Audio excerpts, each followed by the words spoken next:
Hey yo YouTube, I am here to continue talking about the higher level campaign, the Band of Titans.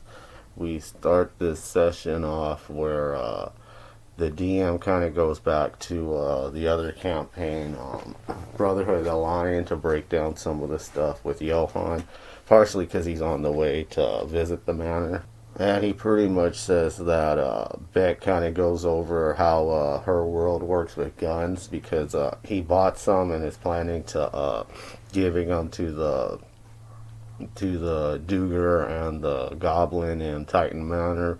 But she says that in her world, like to get a permit for a gun is extremely hard. She also says something like how like there was a comedian who did a joke where ammunition is really expensive and apparently the government would be really expensive, would be a way to control have gun control, and apparently the government took it to heart and actually implemented it. If you know the comedian, you know what I'm talking about, or seen the skit. And he also says, like, because like he got an AK-47, and he tells him that there's also a compressor on it, and also I got a shotgun. And then he goes over some of the stuff we did last week, because it's been a couple weeks since we've played Band of Titans. He actually said a couple things I didn't catch, to be honest with you, or just didn't remember or put in the video. But there's like a person on Titan Manor where like she could transform into a regular cat and a tiger, uh, and Armor Ready says she was seeing this little gray gremlin that would follow her around and it would constantly insult her. Like it said like terrible things. Like truth be told, if I repeated it, I would never be monetized. Not that I think I ever would be. Or at least this video wouldn't be. Um, and she says she always thought it was funny, but then the cat lady Shire, like whenever she saw him, like she immediately didn't like him, and she said she could like smell dead cats. Like if I remember right, she says like all different kind of cats coming from him, and like I said, the beginning of last set or the last Band of Titans, where like she's like dressed up with like a helmet and I think a spear. Uh, like they go outside and she tells the orc bodyguard thing that she has like where it is, and like he ends up shooting it. Uh, Again, something I didn't catch was that apparently after it got shot, it pulled out some scissors and it opened up the teleporter that made all the skeletons come out. And there's a mage on Titan Manor named Arthur. He looks just like an older version of the one that I said is used to be a Wizard of Oz. Um, at the beginning, Craven didn't trust him. Like we found him in the storyline where we met Milo. If you go back and watch that, uh, and originally Craven thought that he was up to no good, but eventually that wore off, and he's just someone on Titan Manor. But they call him over, and like he kind of guides Armor Ready to close the teleporter.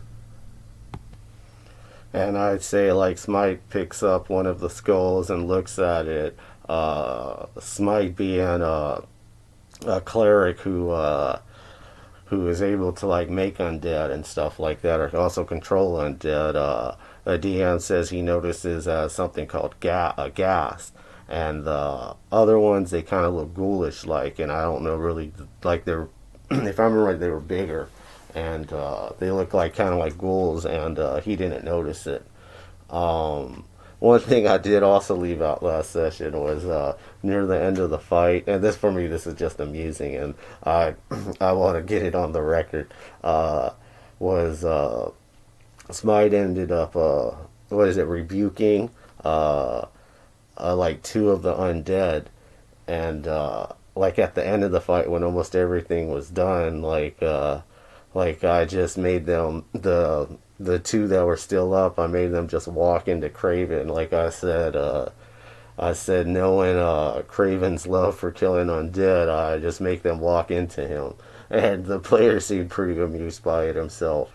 So also in the last session, a boat came and wrecked, and there's like a white-haired lady, an elf, and like the captain guy.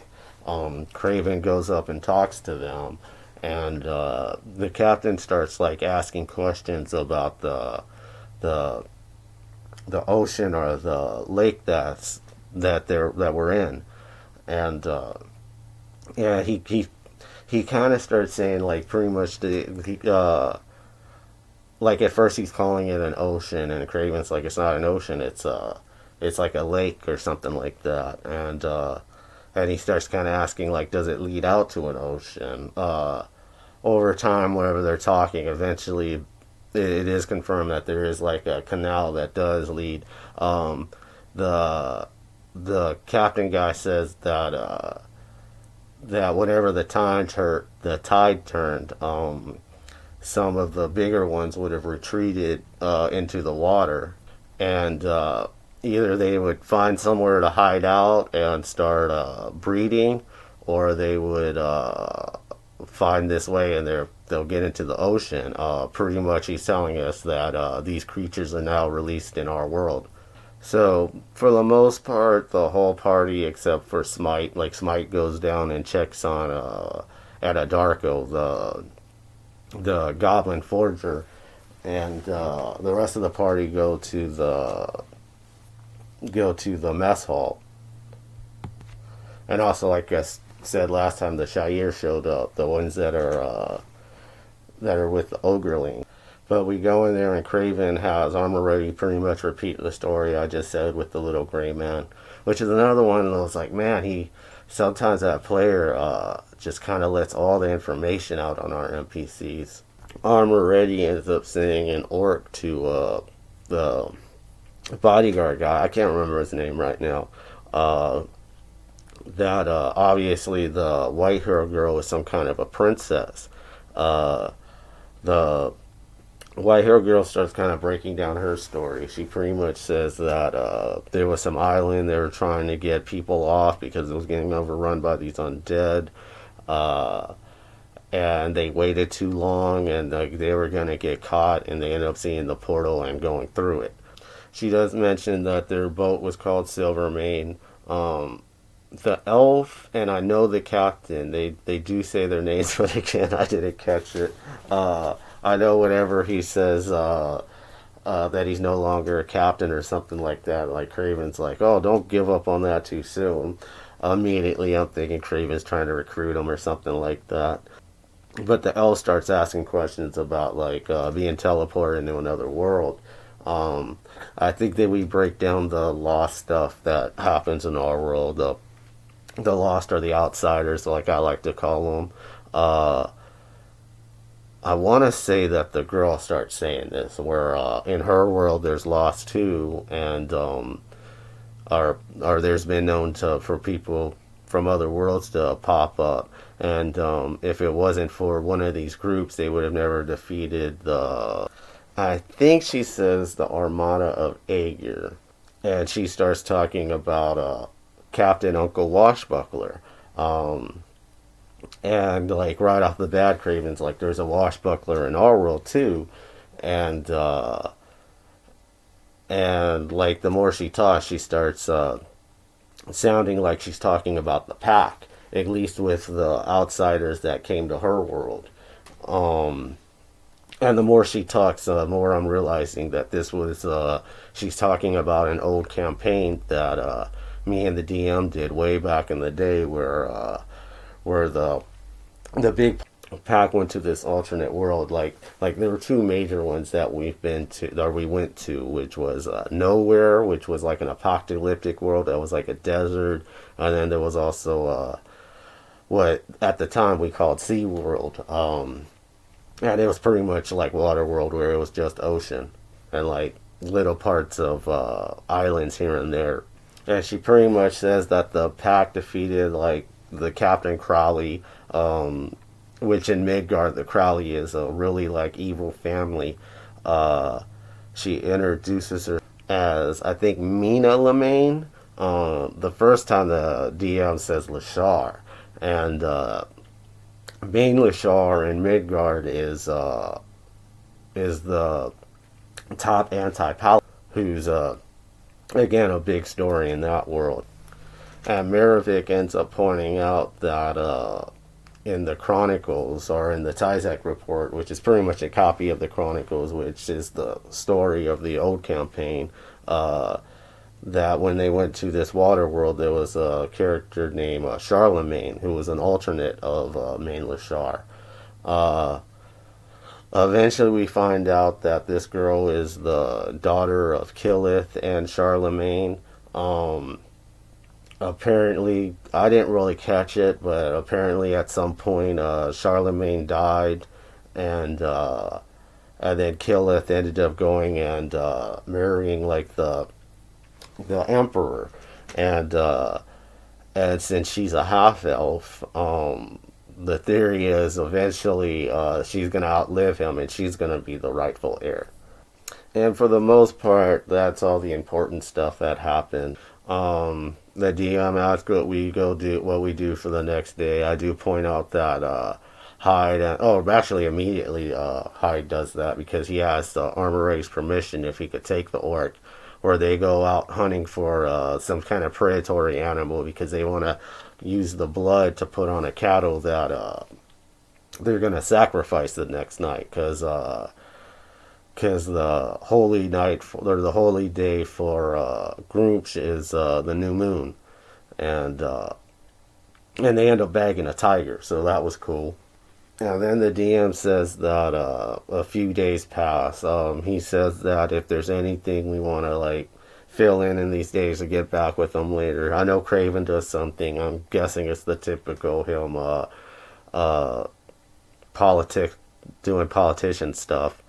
Uh, and I end up getting with the DM, and like I know on the sacrifice day, I invite the orc that is stationed in the entrance to the Orc Nation, and I start talking about invading the South again. He kind of wants more details, like what exactly does he need? What exactly are we planning? Uh, I do say at first, even myself, I'm still kind of unsure. Like it's not really planned out. But like I talk about how one of the main goals is to free goblin slaves and convert them. The DM starts looking through the map and stuff like that, and he comes to the best conclusion that probably the best bet would be the gnolls, as there's a big gnoll population that has goblin slaves, and the trolls wouldn't be that bad to push out either, even though they don't have slaves. And then I have Joya, the high priestess of the cult of Parisha, to set up a meeting with the cult of Voth. Apparently, they're called the VF. Uh, a lot of them apparently in this group are half orc. I find out that their leader is Balkis Kala, which again in Midgard is a big deal. In Midgard, he's not dead. Him and Huggle, after a few encounters, Huggle like ended up killing him. Uh, but he pretty much breaks down again what he wants to do. When like he kind of says the same thing, like I'm gonna need exact numbers also. Um, in this meeting, he's like, well, if you join, then probably about 200 would be needed, and they end up doing like this, like cut their hand thing. And then when it's just like him, Joya, and Mirovic, he pretty much says that, or Smite says that if I could raise 200, and then the other groups raise or donate 200, I think 1,000 men will be enough. And then I have Socrates set up a meeting with the Shire.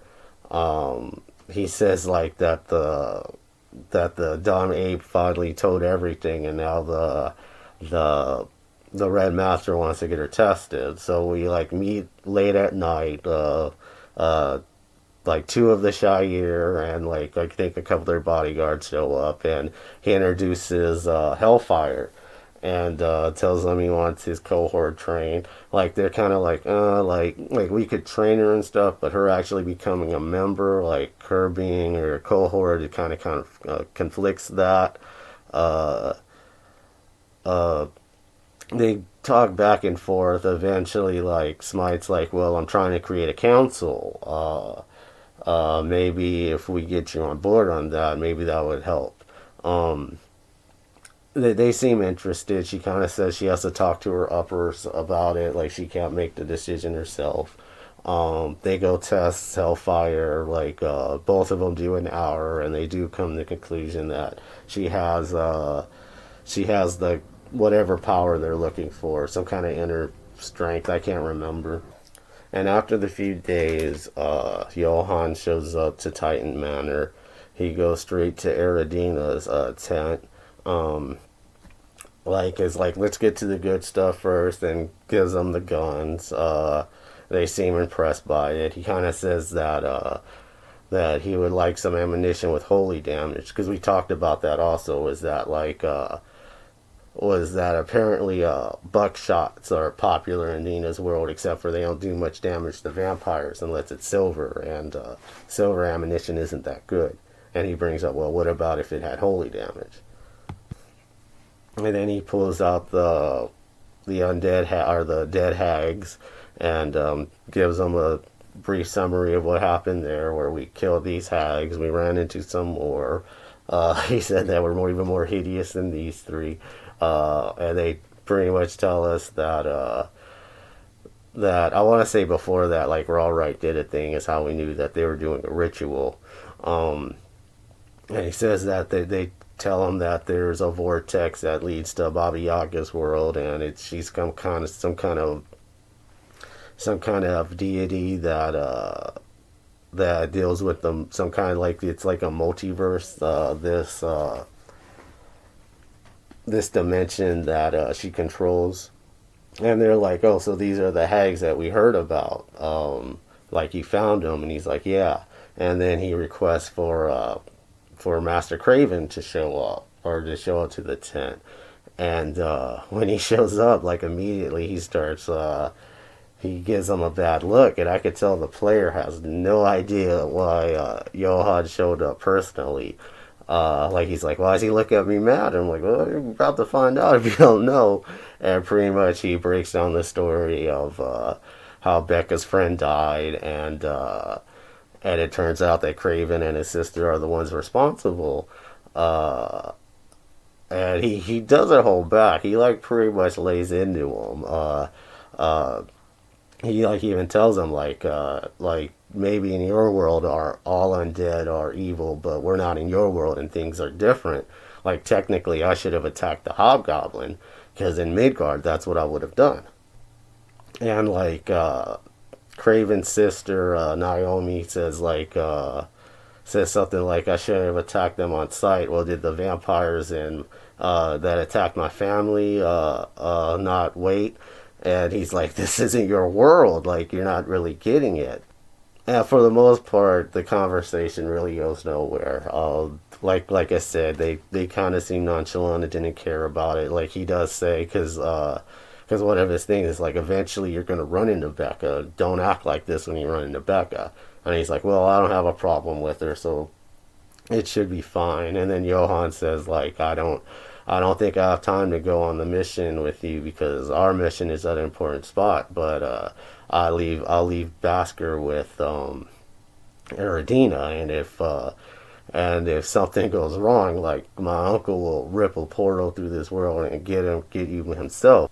And then Hovid starts talking through to Craven's mind, and says, like, oh, it's a good thing you got Johan here. Like, I need stuff to tell you, but I can't have Brother Bennett knowing that I'm here. So if you could ask him to leave or something like that. And Craven walks up to Johan and starts talking about that. The thing is, I know as a player, Johan doesn't know who Hovid is. And, like, Hovid's the half fiend that apparently have talked to them a few times, and has 100% introduced himself to the Brotherhood of the Lion. Johan wasn't there for the Brotherhood of the Lion, and the few times he talked to the band of Titans, they kind of left him out in the dark. And I tell Craven, as a player, I'm telling him this, like, Johan doesn't know who Hovid is. And he's like, yeah, he does, because this one time, this and that. I'm like, no, Johan does not know who he is, because I didn't know who he was until Brotherhood of the Lion, and that stuff I put together myself. So I guess Craven says something like, like, I need to talk to you, but Brother Bennett can't be around. And Johan's like, well, let's go step aside. And he's like, and at first Cream is like, no, like you gotta get him out of here. And then Hovid's like, no, y'all could just step aside, like that's fine. And Hovis starts talking about alternate dimensions and stuff like that. Like, apparently, Johan's from the world Midgard 61.5. Very Christianish.